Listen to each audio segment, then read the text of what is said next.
Ang pagsuporta ng ilang nating kababayan kay Pangulong Duterte ay ramdam rin dito sa Milan, Italy. Dinaluan ng daang-daang kababayan natin ang pagtitipon upang ipaalala na ang 16 na milyong bumoto ay patuloy pa ring naniniwala sa pamumuno ng Administrasyong Duterte. Ngayon po ay nagkakaroon ng pagtitipon-tipon dito sa Milano upang ipakita po namin ang aming suporta sa aming mahal na Presidente.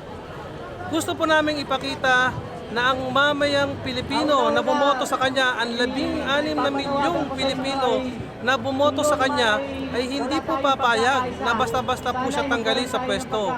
At gusto rin namin pong ipakita na hindi pa po sawa ang Pilipino sa kanya at patuloy po na pa rin siyang naming sinusuportahan.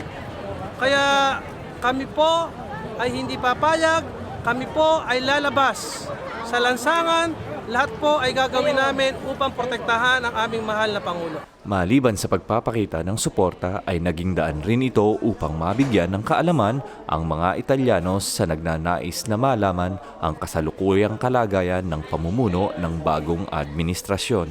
Stiamo cercando anche di dare il nostro contribuzione per questo nuovo governo.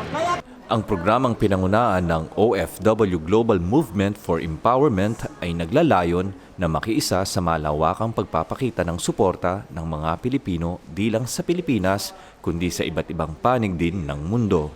Mula dito sa Milan, Italy, Rolly Montoya, Pili TV.